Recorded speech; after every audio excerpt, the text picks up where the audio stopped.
Assalamualaikum warahmatullahi wabarakatuh dan selamat sejahtera. Okey, berjumpa kita lagi untuk subjek sains pada minggu ni.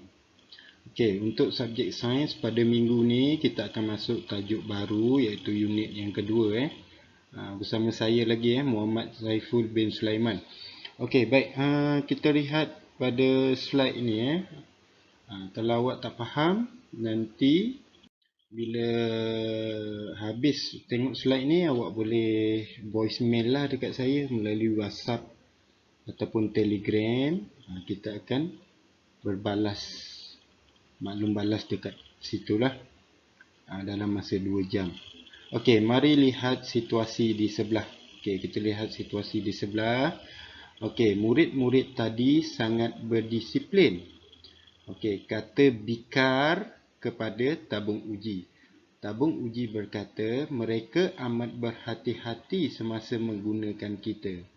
Okey, sambung tabung uji lagi. Mereka juga tahu bahawa kita diperbuat daripada kaca dan mudah pecah. Kita patut berbangga kerana mereka mengamalkan peraturan sains dengan bijak.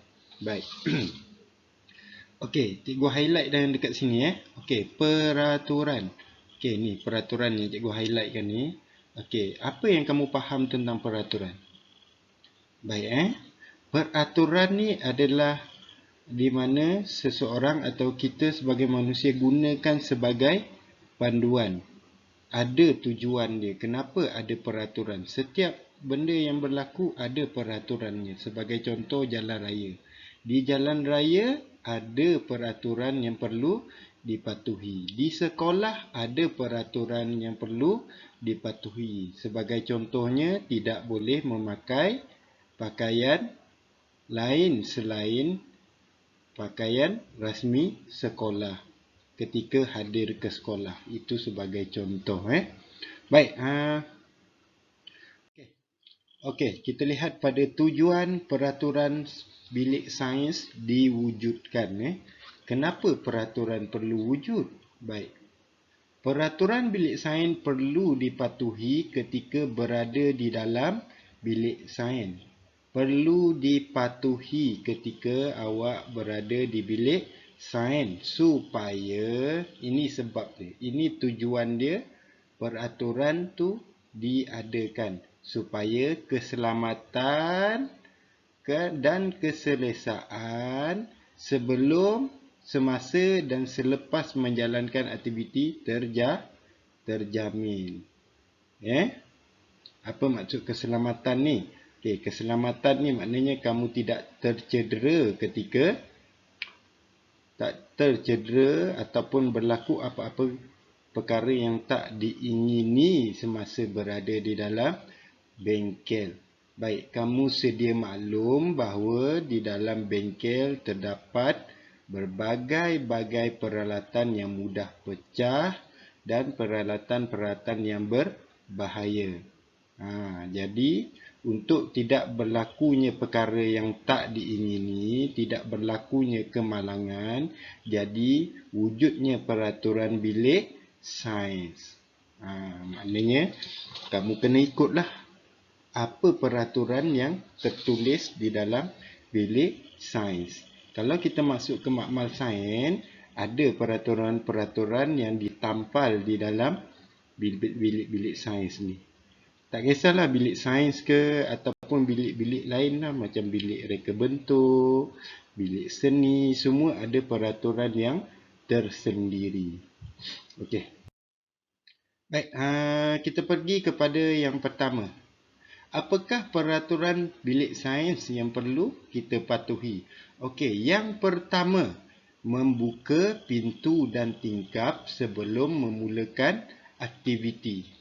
Mesti buka pintu dan tingkap dulu sebelum awak mulakan proses pembelajaran. Kenapa? Bagi inference, beri sebab. Kenapa perlu buka pintu dan tingkap? Baik, supaya apa?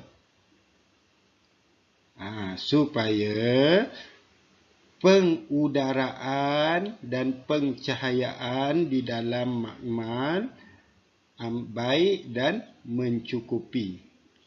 Maknanya cahaya boleh masuk, udara boleh keluar masuk supaya awak tidak sesak nafas dalam tu supaya keadaan bilik cerah.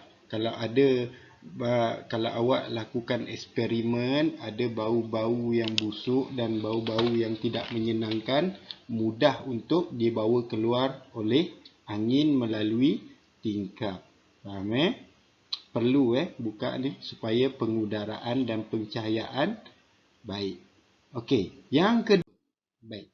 Yang kedua, tengok ni yang kedua, memakai kasut yang bertutup. Yes, okey. Cuba tengok situasi dekat sebelah ni awak tak pakai kasut, bahaya nanti semasa kita berada di dalam bilik sains. Apa maksud dia kat situ? Sebab itulah apabila kita berada di bilik sains, mesti pakai pakaian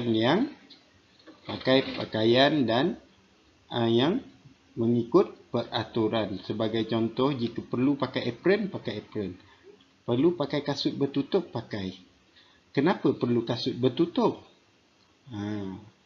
Okey, kerana bila bahan atau radas yang awak gunakan jatuh dan pecah, tidak mengenai kaki awak.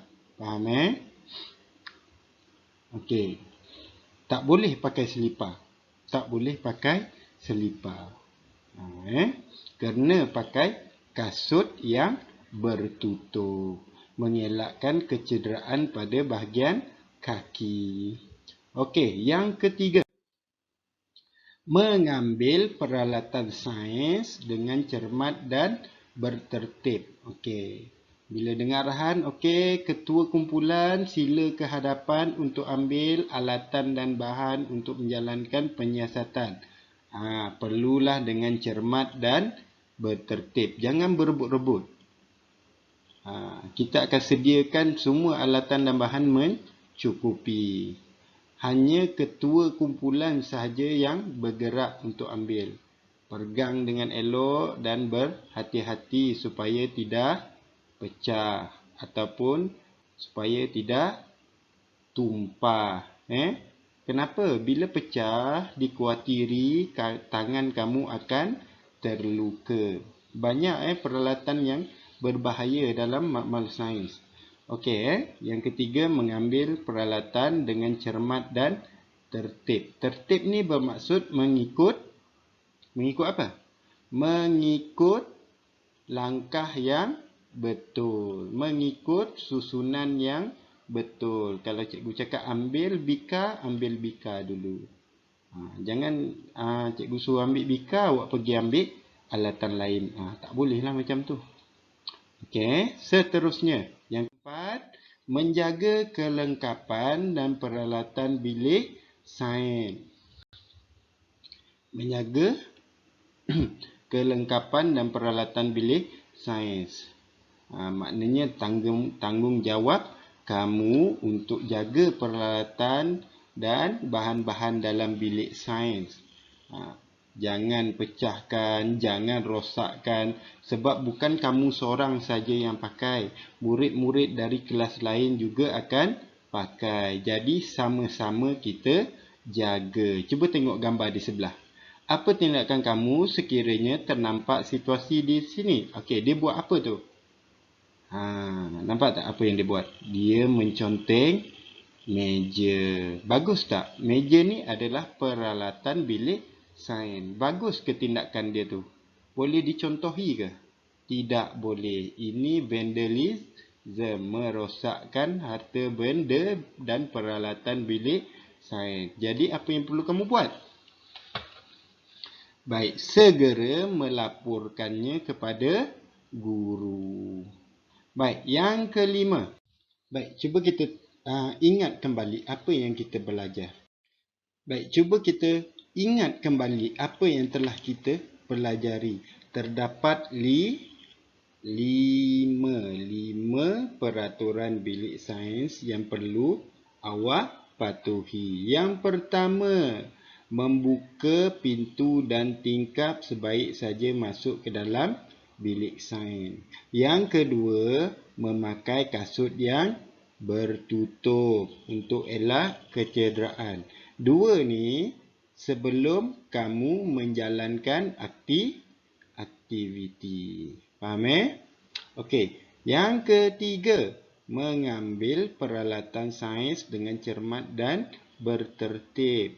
Yang keempat, tidak menconteng meja dan merosakkan peralatan bilik sains supaya sentiasa bersih dan kemas. Okey, yang ketiga dan keempat ni semasa awak berada di dalam makmal dan sedang menjalankan aktiviti. Baik, yang kelima iaitu selepas awak menjalankan aktiviti, sebelum meninggalkan bilik sains, awak perlu tutup suis kipas dan lampu untuk mengelakkan pembaziran. Mudah je, ada 5. 2 sebelum menjalankan aktiviti, 2 semasa menjalankan aktiviti dan 1 selepas menjalankan aktiviti. Baik, Baik, tugasan untuk hari ini. Okey. Baik, ini dia yang perlu awak buat. Okey, awak buat bentuk macam ni. Tak kira lah awak nak buat sama ke macam ni ataupun lain, ikut kehendak awak macam mana awak nak buat. Tapi mesti ada 5 peraturan bilik sains. Boleh buat dalam buku nota, bukan buku latihan. Buku nota. Buat dalam buku nota. Kemudian bila dah siap, awak hantarkan gambar kepada cikgu secara personal, secara persendirian. Jangan hantar dalam grup, nanti dia akan terlepas. Hantar secara PM dalam WhatsApp ataupun Telegram. Tak ada masalah. Okey. Jadi kita ada masa sehingga jam 10 pagi. Pada waktu tu, kalau apa-apa yang awak tak faham, awak boleh direct message ataupun buat voicemail kepada cikgu untuk tanya apa-apa yang tak faham. Boleh Cikgu akan ada sehingga pukul 10 dan cikgu akan balas secepat yang mungkin. Sebab selepas pukul 10 awak rehat, nanti awak akan ada subjek lain pula. Jadi takut tak terkejar. Jadi dah masa 2 jam dari mula tadi sehingga jam 10 ni, kita sama-sama cuba untuk siapkan tugasan yang diberi. Okey.